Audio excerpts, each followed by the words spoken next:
नमस्कार, बहुत स्वागत है आप सभी का। मैं हूं आपके साथ नैना यादव, लेकर हाजिर हूं हमारा खास शो इंडिया बोल रहा है। इस खास शो में आज बात बांग्लादेश के हिंदुओं की। बांग्लादेश में लगातार हिंदुओं पर अत्याचार जारी है। एक के बाद एक करके हिंदुओं को टारगेट पर लिया जा रहा है, उन्हें निशाना बनाया जा रहा है। कभी दीपू दास, कभी अमृत मंडल, चुन चुनकर हिंदुओं को टारगेट किया जा रहा है, जिससे बांग्लादेश के अल्पसंख्यक खतरे में हैं। और यही सवाल आज खड़े हो रहे हैं कि आखिर बांग्लादेश में कब तक निशाने पर रहेंगे हिंदू। इस मुद्दे पर हम चर्चा करेंगे, उसके बारे में आपको पूरी ABCD बताएंगे कि एक बड़ी रिपोर्ट सामने आई। उस रिपोर्ट में क्या दावा किया गया कि 6 महीने के अंदर कितने हिंदुओं को चुन चुन कर मारा गया। और इतना ही नहीं, आने वाले वक्त की और बड़ी रणनीति उसका भी खुलासा हुआ है। अब बांग्लादेश में धार्मिक अल्पसंख्यकों, खास करके हिंदू समुदाय की सुरक्षा को लेकर गंभीर चिंता सामने आई है। एक मानवाधिकार संगठन, उसकी रिपोर्ट सामने आई और इसके अनुसार जून से लेकर दिसंबर तक 2025 के बीच में ईश निंदा के आरोपों से जुड़े कम से कम 71 हमले हुए हिंदुओं पर।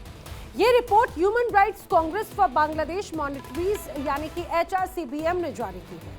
रिपोर्ट में बाकायदा ये कहा गया कि ये जो घटनाएं हैं, ये कोई अलग अलग घटनाएं नहीं है, बल्कि एक लगातार चल रहे पैटर्न का हिस्सा है।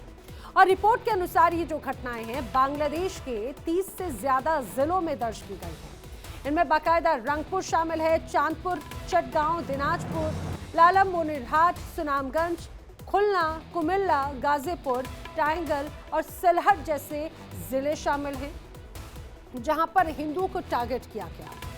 मानवाधिकार संगठनों का कहना है कि इतने बड़े इलाके में बार बार ऐसी घटनाओं का होना इस बात के संकेत हैं कि अल्पसंख्यक समुदाय प्रणालीगत रूप से असुरक्षित है। पूरा एक पैटर्न है। ये रिपोर्ट सीधे दर्शाती है कि अक्सर किसी व्यक्ति पर सोशल मीडिया या फिर निजी बातचीत में ईश निंदा करने का आरोप लगाया जाता है और इसके बाद में पुलिस कार्रवाई होती है, भीड़ जमा हो जाती है, हिंसा फैलती है और पूरे हिंदू मोहल्लों को टारगेट किया जाता है। कई मामलों में हिंसा सिर्फ आरोपी तक सीमित नहीं रही, बल्कि घरों, मंदिरों, दुकानों को नुकसान पहुंचाया गया। और ये जो तमाम ऐसी रिपोर्ट सामने आई हैं, उससे ये स्पष्ट हो जाता है कि कैसे हिंदुओं को चुन चुन कर टारगेट किया जा रहा है। और सबसे महत्वपूर्ण बात, रिसेंटली कई जगहों पर ऐसे पर्चे मिले, ऐसे विवादित पर्चे जो हिंदुओं को लेकर इस चुनाव के पहले एक बहुत भ्रामक और एक बहुत नफरत फैलाने का काम करते हैं। करेंगे इसके हर पहलू पर चर्चा, जिसके लिए मेरे साथ में खास मेहमानों का पैनल कनेक्ट हो रहा है। हम उनसे बातचीत करेंगे, जानने की कोशिश करेंगे। लेकिन आपको ये भी बता दें, HRCBM की जो रिपोर्ट है उसमें कई मौतों का जिक्र किया गया है। 18 दिसंबर 2025 को मैमन सिंह में एक 30 वर्षीय हिंदू युवक को भीड़ ने पीट कर मार डाला, शव को जला दिया।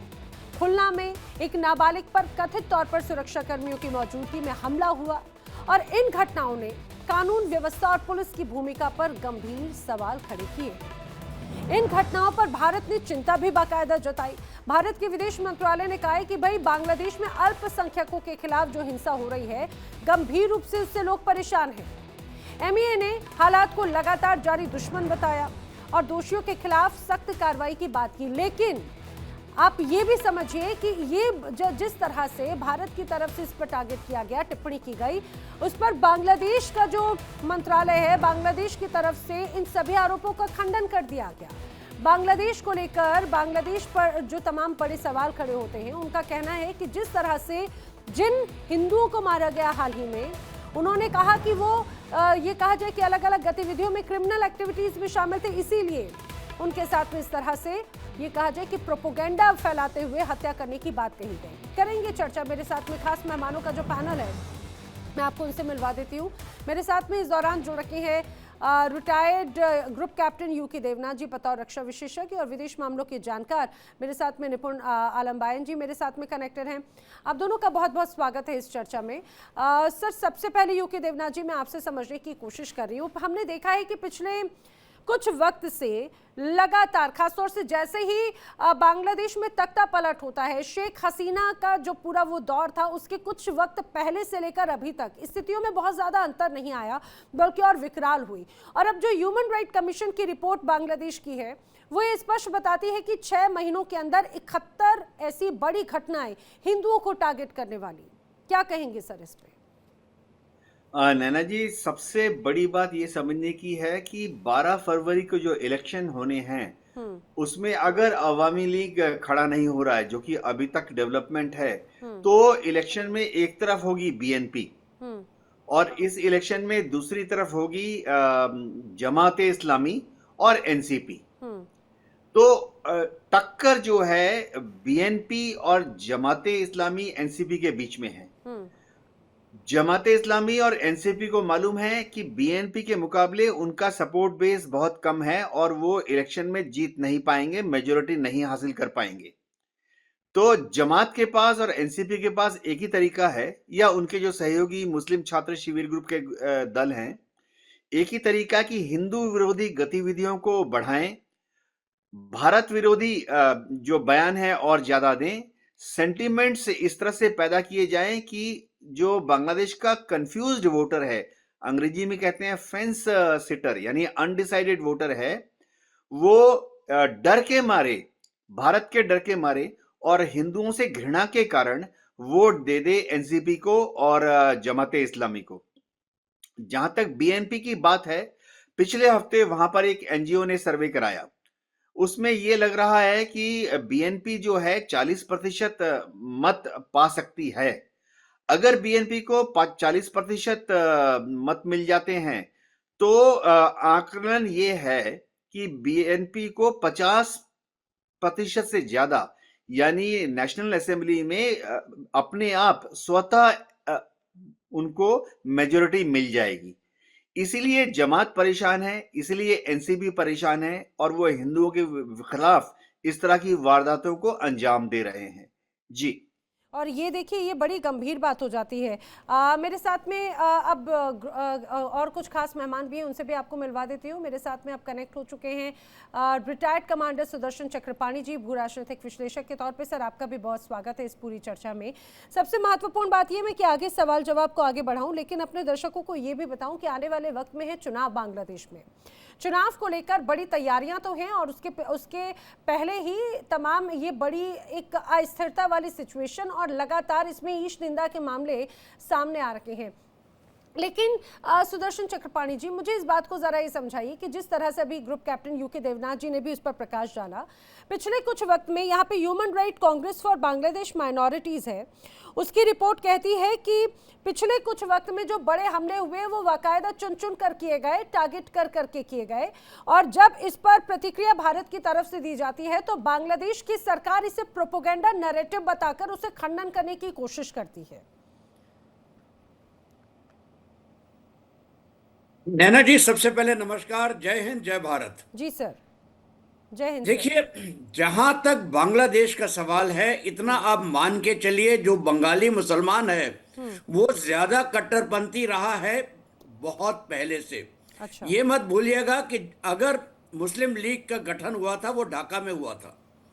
बंगाल फाइल्स जैसी मूवी में जो दिखाया गया था कलकत्ते में नरसंहार, वो भी इन्हीं की तरफ से हुआ था।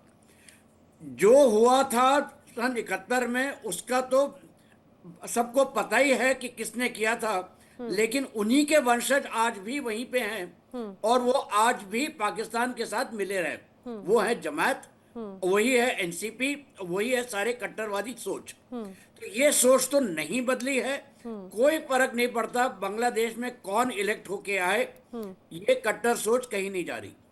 ये तो यहीं का यहीं है और ये एंटी हिंदू हमेशा रहेगी, ये तो आप मान के चलिए। अच्छा, अब आता है दूसरी बात, ये हो क्यों रहा है। आपका साफ दिखाई दे रहा है कि अगर अवामी लीग अगर 10 साल तक उसने राज किया है, 15 साल राज किया है, क्यों? क्योंकि उन्होंने ये जो कट्टर सोच वाले जमायती हैं इनको जेल के अंदर रखा था, एक तरह से उनके ऊपर अंकुश लगा के रखा था। अब जैसे ही यूनुस आए, उन्होंने सबसे पहला काम किया कि जमायत के ऊपर जो बैन था वो निकाल दिया, इन सबको रिहा कर दिया और इन्हीं में से कुछ लोगों को अपने सलाहकार बना लिया। तो आप ये किया क्यों गया? साफ दिखाई देता है जब वो जिस आप एनजीओ की का जिक्र हो रहा था, और जी जी, वो ह्यूमन राइट कमीशन। पोल जो हुआ था उसमें ये भी था कि 70% लोग चाहते हैं कि अवामी लीग कंटेस्ट करे, हाँ चाहे हाँ, वो वोट करे या ना करे। ना करें, बिल्कुल। 70% ने कहा था अवामी लीग को कंटेस्ट करना चाहिए।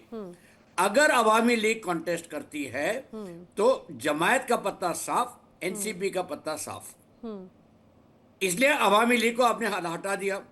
अब आती है बीएनपी।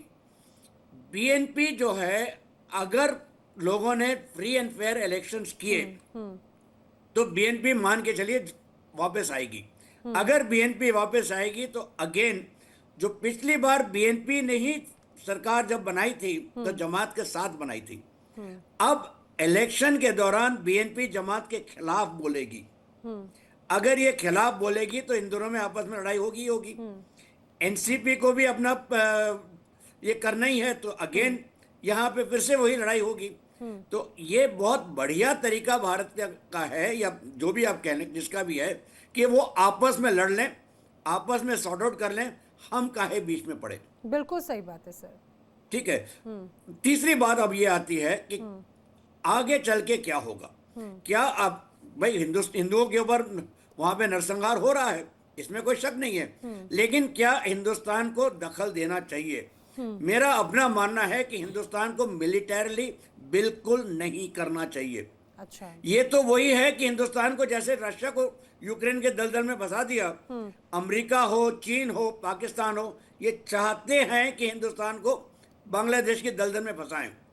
लेकिन हमारे पास और भी बहुत बेहतरीन हथियार हैं। ये चाहे वो डिप्लोमेटिक हो, चाहे वो पॉलिटिकल हो, चाहे वो इकोनॉमिक हो, सर चाहे ये वो सोशल मुझे हो। बिल्कुल सर, और मुझे लास्ट लग रहा है में कि वो ये तरीकों पर भी बात होना बहुत जरूरी है, क्योंकि खासतौर से अब परिस्थितियां ऐसी हैं कि डायरेक्ट हस्तक्षेप भी नहीं किया जा सकता और उसको नजरअंदाज भी नहीं किया जा सकता, आंखें मूंद कर भी नहीं बैठ सकते।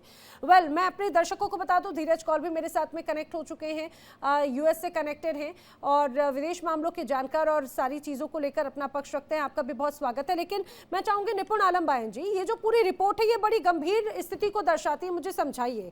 खासतौर से पिछले कुछ वक्त में, 1 साल से ज्यादा का वक्त हो चुका है, हमने देखा था कि किस तरह से बांग्लादेश में घर के अंदर घुसकर लोगों को मारा गया, महिलाओं के साथ बर्बरता की गई, छोटे बच्चों को टारगेट किया गया। लेकिन इससे अगर मैं 2025 की बात करूं तो यह और भी ज्यादा खतरनाक और घातक साल साबित होता हुआ नजर आता है।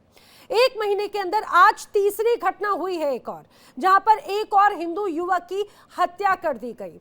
और जो रिपोर्ट सामने आई उसमें एक बहुत गंभीर बात कही गई है कि ये इन सारी घटनाओं का एक कॉमन पैटर्न है।